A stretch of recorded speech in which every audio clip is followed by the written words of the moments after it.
ವಿಹಾಗೆ ಅಂತ ಇನ್ನೂ ಸ್ವಲ್ಪ ಬಟ್ಟೆಗಳನ್ನ ಆರ್ಡರ್ ಮಾಡಿದ್ದೆ ಫಾದರ್ಸ್ ಡೇ ಅಂತ ರಂಜಿತ್ ಕಡೆಯಿಂದ. ಕೆಲವೊಂದಷ್ಟು ಬಟ್ಟೆಗಳು ರಿಸೀವ್ ಆಗಿತ್ತು, ಅದನ್ನೆಲ್ಲ ವಾಶ್ ಮಾಡಿ ಬೆಳಿಗ್ಗೆನೆ ಒಣಗಾಕ್ತಾ ಇದ್ದೀನಿ. KS ಡಿಸೈನರ್ ಫ್ಯಾಷನ್ ಅನ್ನೋ ಇನ್ಸ್ಟಾ ಪೇಜ್ ಇಂದನೂ 2 ಕ್ಯೂಟ್ ಔಟ್ಫಿಟ್ ನ ಪರ್ಚೇಸ್ ಮಾಡಿದ್ದೆ. ಒಂದು ಫ್ರಾಕ್ ಮತ್ತೆ ಟಿ ಶರ್ಟ್ ತುಂಬಾನೇ ಚೆನ್ನಾಗಿದೆ, ಮೆಟೀರಿಯಲ್ ಫುಲ್ ಸಾಫ್ಟ್ ಆಗಿ. ಬ್ಯಾಕ್ ಸೈಡ್ ಒಂದು ಬಟನ್ ಕೂಡ ಕೊಟ್ಟಿದ್ದಾರೆ. ವಿಹಾಗೆ ಇದು 9th ಮಂತ್ ವರ್ಗುನು ಹಾಕ್ಬೋದು. ಇನ್ನೊಂದು ಟಿ ಶರ್ಟ್, ಇದು ಕೂಡ ಅಷ್ಟೇ ತುಂಬಾನೇ ಚೆನ್ನಾಗಿತ್ತು ಮೆಟೀರಿಯಲ್.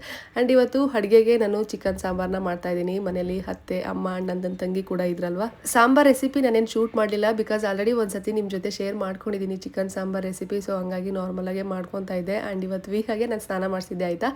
ಅಮ್ಮ ಕಾಡ್ಕೆ ಇಡ್ತೀನಿ ಅಂತ ಹೇಳಿ ಹಿಂಗೆ ಇಟ್ಟಿದ್ದಾರೆ ಇವತ್ತು. ಅವಳು ಎದ್ದಿರುವಾಗ ಇಡ್ಸ್ಕೊಳ್ಳೋದೇ ಇಲ್ಲ, ಆ ಕಡೆ ಈ ಕಡೆ ಮೂವ್ಮೆಂಟ್ ಮಾಡ್ತಾನೆ ಇರ್ತಾಳೆ ತಲೆನ. ಅಪ್ಪ ಬರ್ತಿದ್ದೀನಿ ಅಂತಲೂ ಕಾಲ್ ಮಾಡಿದ್ರು. ಅವರು ಚಿಕನ್ ಅಷ್ಟು ಇಷ್ಟಪಡಲ್ಲ, ಕಬಾಬ್ ಆದರೆ ಅಟ್ಲೀಸ್ಟ್ ಒಂದು 2 ಪೀಸ್ ಆದ್ರೂ ತಿಂತಾರೆ. ಹಾಗಾಗಿ ಮತ್ತೆ ಚಿಕನ್ ತೊಗೊಂಡು ಬಂದು ಕಬಾಬ್ನ ಮಾಡ್ತಾ ಇದ್ದೀನಿ. ನಾನೇನು ತರೋದಕ್ಕೆ ಹೋಗಿರಲಿಲ್ಲ, ಅಮ್ಮ ಮತ್ತೆ ತಂಗಿನ ಕಳಿಸಿದ್ದೆ. ಆ್ಯಂಡ್ ಇವತ್ತು ಅತ್ತೆ ಊರಿಗೆ ಓಡ್ತಿದ್ದಾರೆ ಆಯಿತಾ. ಅದಕ್ಕೆ ಫೋಟೋ ಸೆಷನ್ ನಡೀತಿದೆ. ಎಲ್ಲರೂ ಕೂಡ ಒಂದಷ್ಟು ಫೋಟೋಸ್ ತೆಗಿ ವಿಹಾ ಜೊತೆ ಅಂತ ತೆಗೆಸ್ಕೊಳಕ್ಕೆ ನಿಂತಿದ್ದಾರೆ.